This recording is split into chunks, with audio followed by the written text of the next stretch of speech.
Fala pessoal, sejam todos bem-vindos a mais um vídeo, o último dessa série sobre Copa do Mundo, sobre as finais que o Brasil chegou. E a gente vai pegar um último personagem, né, dessa trajetória. A gente já passou por vários personagens muito legais e agora a gente chega no último personagem, que foi o último cara a levantar a taça, né, de campeão da Copa do Mundo pelo Brasil. A gente está falando do Cafu.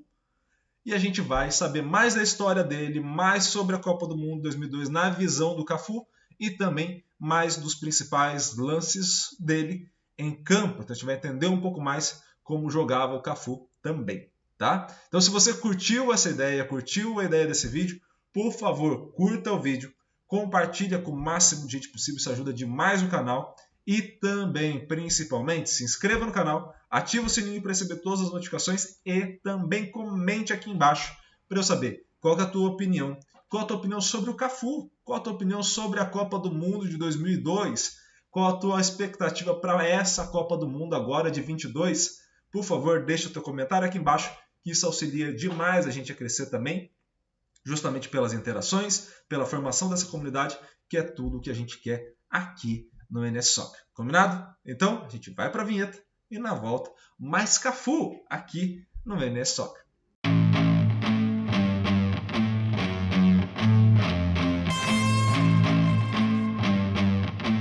Pessoal, de volta aqui ao vídeo do NS Soccer sobre o Cafu. O Cafu, capitão do Penta, como diria André Reni. Eu tô ficando bom de imitação, mas uma hora eu gravo um vídeo de imitações.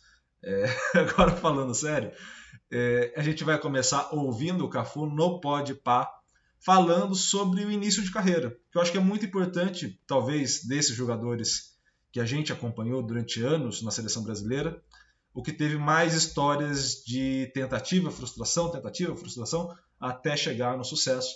Então vale a pena acompanhar a fala do Cafu, e o Podpah é legal sempre de acompanhar também. Ô Cafu, pra você começar, eu sei que tem uma história sua muito... daquele lance, né? Tipo, quantas peneiras você foi negado? 9 peneiras, mano. Nossa, e não desistiu nunca. Eu nunca fui de desistir, não. Mas não chegaram pra você e falaram assim, na oitava, falou, mano, Cafu, por favor, mano. Acho que não é só praia. Mano, 8? vai fazer outra coisa, mano. 8 já, mano. Ela falou, 8, você tá Entregar os insistindo? documentos. Tá insistindo ainda? Vai trabalhar em office boy, vai fazer alguma... vai ser serralheiro. Eu trabalhei um tempinho na serralheria lá, dando uma força lá pro nosso vizinho final de semana mesmo, pra fazer um dinheirinho, né?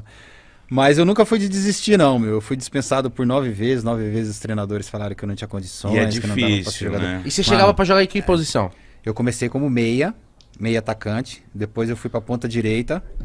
E aí me voltaram pra meia de novo e lateral. Mas eu comecei como meia. Eu tava na cara do gol toda hora fazendo gol, dando passe pra gol. Você era muito rápido? Era rápido, cara. Eu sempre fui privilegiado no condicionamento físico, né, meu? Então, quando eu saía correndo atrás de pipa na rua, então eu falava, cara, aquele pipa vai cair longe, mas você tinha que, ó, correndo atrás de balão. Sempre saia na frente. Eu sempre saía na frente. Mas por 9 vezes eu fui mandado embora. 9 vezes eu fiz peneira, eles falaram que não dava certo, mas eu nunca fui de desistir, não. Eu sabia que uma hora eu sim ia chegar, mano. Eu falei, não é possível. Porque eu voltava das peneiras, chegava lá no Irene pra jogar no final de semana lá no time da Quebrada. Os caras falavam, pô, não deu certo. Cara, você joga tão bem aqui com a gente, meu. Tá todo mundo vendo que você joga. Eu falei, Aí os caras falaram, não, mas não desiste não, meu. Uma hora vai dar certo. Então eu nunca fui desistir. Chegava em casa, meu pai me dava muita força também. Vai falar, mano, essas barreiras aí você vai ter que quebrar, que eu tenho certeza que uma hora vai dar certo. Qual peneira foi que deu certo? Eu fui pro Itaquaquecetuba, 3ª divisão.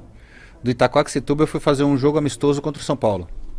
Contra o mesmo time do treinador que já tinha me mandado embora 2 vezes, que nem tinha visto eu jogar. Então eu falei ali agora é a minha oportunidade, é essa. Aproveitar essa oportunidade pro treinador. Vou arregaçar contra o São Paulo. Vou ter que jogar o que eu posso e o que não posso. Naquele jogo nós se destacamos.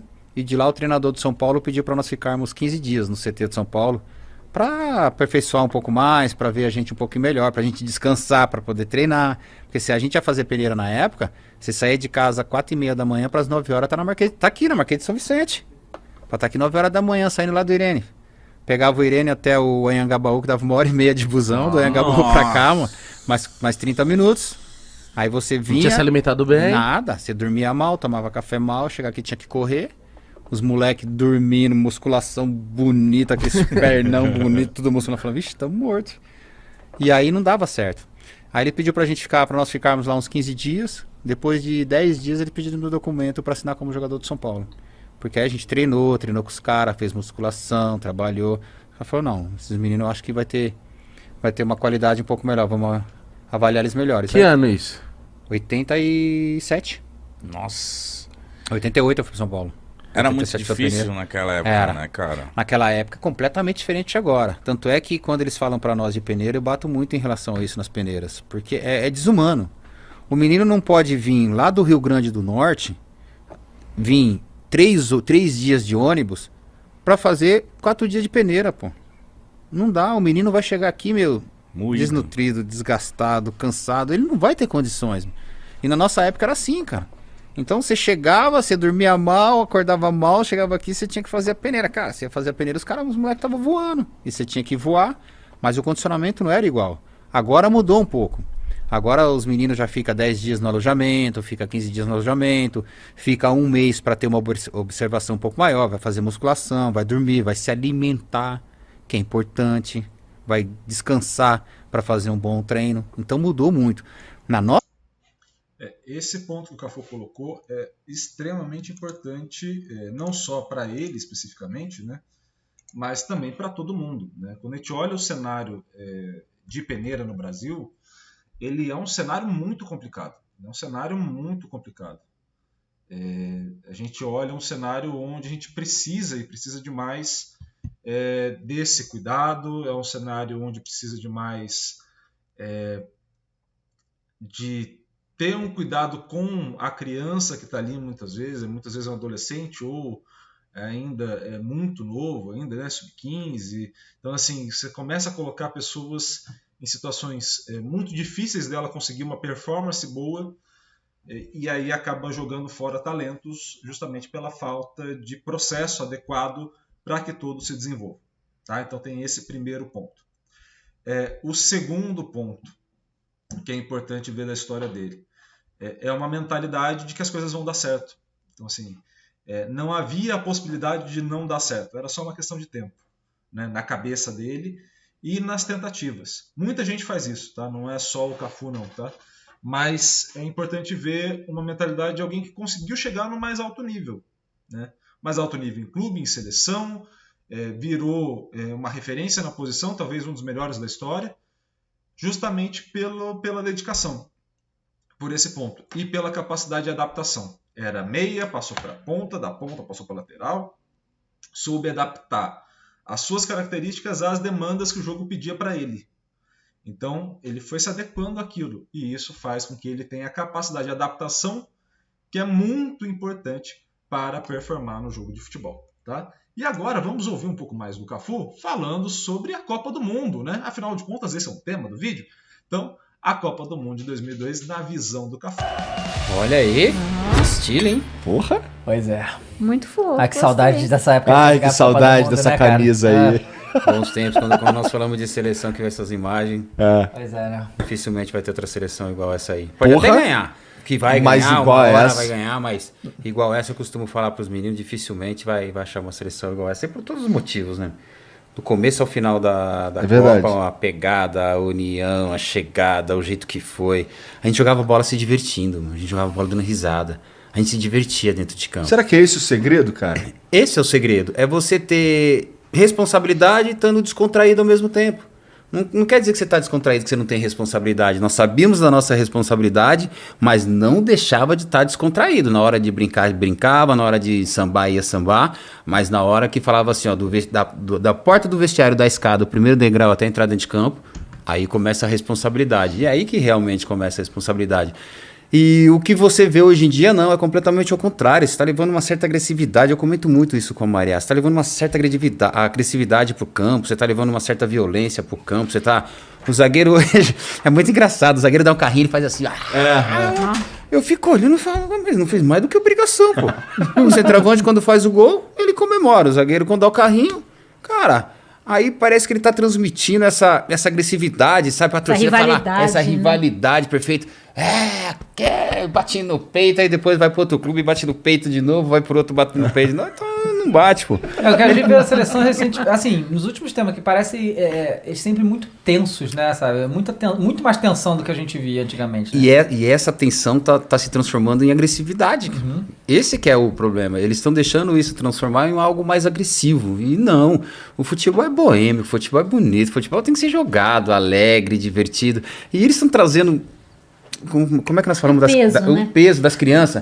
Que os pais hoje estão é verdade, é uma coisa que a gente sempre comenta, que os pais hoje em dia não estão criando grandes seres humanos, eles estão criando competidores, né? Você tem que ser, e eu acho que isso reflete muito no esporte também, né? Mas eu também coloco uma outra questão, a rede social eu acho que ajuda muito. Essa geração não tinha Instagram, não ficava fotografando o que come, certeza. Não ficava fotografando nem com quem saía, pelo contrário, queria esconder, né? Ninguém saía, ninguém queria ser pego. Hoje em dia, eu vejo assim, né? Eu sou de uma época do jornalismo esportivo que, graças a Deus, eu cobri. Não, essa Copa eu estava em Portugal, eu fiz off-tube, mas eu cobri 98, que também era uma seleção muito legal, né? A gente estava junto com a seleção de 94, então era uma coisa muito mais próxima, né? Os jogadores, eles tinham, apesar de serem super bem-sucedidos, eles tinham uma identificação com o torcedor. Nós víamos nos jogadores, no Cafu, pessoas próximas, né, a nós. Hoje em dia os jogadores são muito popstar. Hoje, né? Hoje é quase que impossível. Eu falava muito com o Pascoal, né, da Jovem Pan. Terminava os jogos, o Pascoal estava no saguão do hotel, nós sentávamos com o Pascoal, tomava sua cervejinha. Oswaldo Pascoal? Exatamente. Tá na SPN hoje. Tá na SPN hoje, exatamente. Você tomava seu vinho, você tomava sua água, você tomava sua cerveja, você batia papo com eles, ninguém falava de futebol, o que aconteceu no jogo, quem vai jogar amanhã, o que o treinador falou. E eu conversando muito com ele, essa relação não existe mais. Acabou essa relação. Não tem mais o contato, não existe. O jogador hoje odeia a mídia, de certa forma, não é? Não é que odeia a mídia de certa forma. É que virou uma coisa muito agressiva, cara, de ambas as partes. Se você me critica hoje, parece que eu tenho o direito de retrucar o que você falou de mim. E se o jogador fala da imprensa, parece que ele tem o direito de retrucar o que o rapaz falou da imprensa. E não, tem que ter um relacionamento seguinte. O repórter está lá, ele escreve o que ele está vendo, o que ele acha que quer escrever. Tem uns tendenciosos. Olha que eu sou da crônica esportiva, verdade. Mas tem uns arrombados, muito. Maria. Eu não falo palavrão, minha mãe tá vendo programa, gente. Apesar de Quem é ser dona de italiana. Tinha? Se minha mãe fez promessa já para parar de falar palavrão. Então, mas nós tínhamos esse bom relacionamento. Você falava com o árbitro, você xingava o árbitro, você dava risada com ele, você tocava nele. Hoje você não pode fazer mais nada. Antes da gente ir para os melhores momentos do Cafu, né? Vocês já viram, já que a gente vai começar a ver os melhores momentos dele, eu vou fazer um comentário sobre essa fala dele, que eu acho ela muito importante. Sobre a seleção de 2002... esse é um ponto muito importante, a gente viu isso no vídeo de ontem, justamente porque nesse cenário onde a gente se encontra, há uma necessidade de uma certa descontração no sentido de recuperação do futebol, do prazer que se tem. Jogar é ter prazer, né? Óbvio, varia entre frustração e prazer ao longo do jogo, claro, sempre, como qualquer parte da vida, basicamente. Mas a gente vai ter, ao longo desse processo, ao longo da vida, ao longo dos jogos, essa característica de busca pelo prazer. Quando você já chega tenso, quando você já chega com grandes responsabilidades, quando aquilo virou um grande trabalho, você está saindo daquele campo de prazer e está caindo num campo de frustração, só. Então, assim, imagina se o Brasil ganha o primeiro jogo da Copa do Mundo. É só obrigação. Não tem prazer ali. Não tem desafio. É obrigação. E se o Brasil perder? A maior decepção da história do Brasil. Percebam como não tem campo positivo? Ou ele é neutro ou ele é negativo. E nesse cenário o Cafu tem razão. Virou mais agressivo. As pessoas precisam se comunicar de uma forma que a torcida compre o jogador, né? Compre a imagem do jogador. Então o jogador vai bater no peito, o jogador vai subir o alambrado, o jogador vai... Tudo bem, ok. É uma forma de interação, cada geração tem uma forma de comunicação, não vou entrar nessa parte. Mas o que de fato isso interfere no jogo? É uma bela pergunta, né? O que sim. Feito o que fez, melhorou em quê? Porque o grande ponto é melhorar como jogador. O grande ponto é evoluir. Fez o que fez, melhorou em quê? Subir no alambrado, fazer gesto para a torcida, chamar a torcida junto, blá blá. Se você não jogar bem, vai perder do mesmo jeito. Então, assim, há pontos diferentes e o Cafu tem total razão. Essa geração e essas gerações de maneira geral têm ficado um pouco mais agressivas no sentido de querer comunicar uma ideia para a torcida, em vez de focar no próprio jogo, né? Que era o ponto primordial daquela época e é o ponto primordial de qualquer jogo, né? Basicamente é você ir melhorando ao longo do tempo. E vamos ver agora um vídeo do Cafu, dos melhores momentos do Cafu, né? A começar por essa série de chapéus na Roma, em cima de Nedved, e também ali mais um outro jogador da Lazio, clássico, na Itália, e ele fazendo isso. Cafu era um grande lateral direito, apoiava muito bem. A gente está falando de uma seleção, né, de 2002, ali, onde os dois laterais, tanto ele quanto o Roberto Carlos, apoiavam bem demais. Então, quem permitia dar essa profundidade para a equipe do Brasil era justamente o Cafu e o Roberto Carlos, tanto que o Brasil jogava com 3 jogadores mais posicionados na defesa, né? A gente tinha ali o Roque Júnior, o Lúcio e também o Edmilson, né? A gente está falando de um terceiro ali, um volante que jogava basicamente de zagueiro, como fosse um terceiro zagueiro, então ele posicionava muito mais atrás do que os outros jogadores, e aí você libera os dois laterais, né? Tanto o Cafu quanto o Roberto Carlos apoiavam muito bem, e ao apoiarem muito bem, né? Ao ter esse apoio ali mais à frente, você consegue ter uma presença de linha de fundo maior na seleção brasileira. O Cafu sempre foi muito bom nessas ações defensivas, então, assim, apesar de apoiar, era um jogador que contribuía demais nessa recuperação da posse, e também, para além de tudo isso, né, e é sempre muito importante, era um líder dentro de campo, um jogador que tinha uma comunicação e uma imposição pelo trabalho sério, né, pela capacidade que ele tinha de trabalhar de forma correta, né, e correta que eu digo não é só uma questão de ação correta, mas de uma postura profissional correta, sempre muito sério jogando e sempre muito dedicado ao jogar. Então ele foi conquistando esse espaço. E aí depois, obviamente, na Copa, né, ele não era para ser capitão, era o Emerson, né, o Emerson Puma, que jogou na Juventus, Real Madrid. Ele passou a ser capitão justamente por essa figura de respeito perante o grupo que ele tinha, né? Então, nesse cenário, na Copa do Mundo especificamente, mas de maneira geral, o Cafu tem umas características excelentes. Com bola, não é exatamente um primor técnico, mas tinha uma boa condução, tinha um bom cruzamento, como a gente pode ver aí, tinha uma boa característica de passe, né? A finalização dele não era exatamente uma demanda que o jogo exigia muitas vezes dele, mas conseguia se comunicar bem, trocar bem os passes, fazer uma série de ações que contribuíam demais para o jogo, principalmente esse apoio aí. Então ele explorava muito bem, aí olhando para a estruturação do espaço, né? Explorava muito bem esse corredor direito, seja no momento ofensivo ou no momento de defesa, né? Ele conseguia ter essa profundidade, chegar mais vezes à linha de fundo e também ter uma situação de 1 contra 1 também muito bem feita, tá? E, obviamente, a comunicação na ação dele é muito boa, e aí sim, porque ele tinha um entendimento, tanto no momento ofensivo quanto defensivo, de quais jogadores ele podia recorrer, de quais jogadores ele precisava realizar as ações e comunicar bem as ideias, justamente para poder dar sequência às ações e para poder resolver os problemas de jogo. Nesse cenário da Copa do Mundo de 2002, a entrada do Kleberson no meio-campo, no lugar do Juninho, fez com que ele tivesse um apoio pela direita muito importante. A seleção, quando ela passa a jogar com o Kleberson, ali mais posicionado, né, você consegue ter um apoio pela direita junto com ele muito melhor. Né? Não porque o Cafu não desse conta, mas porque as características são diferentes. Né? Ele tinha alguém para fazer uma cobertura, para revezar. Então você percebe que há uma evolução do futebol do Cafu, que começa bem, mas vai muito bem até a final, justamente no apoio do Kleberson ali pela direita também. Então você tem uma melhora. E aí o Cafu, o histórico já desde novinho, né, quando ele chega no São Paulo, São Paulo ou para Palmeiras, ele tem uma passagem curtíssima pelo Juventude, aí Roma, Milan.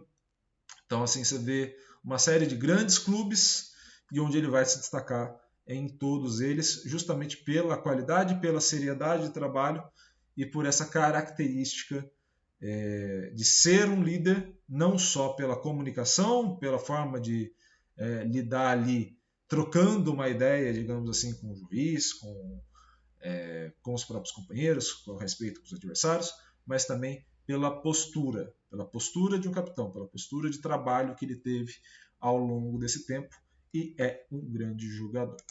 Pessoal, por hoje é isso. Eu espero muito que vocês tenham gostado desse especial do Cafu. Espero muito que vocês busquem mais informações sobre a história do Cafu também. Vale a pena demais, demais, demais. E para essa Copa do Mundo eu fiz a indicação ontem, faço de novo.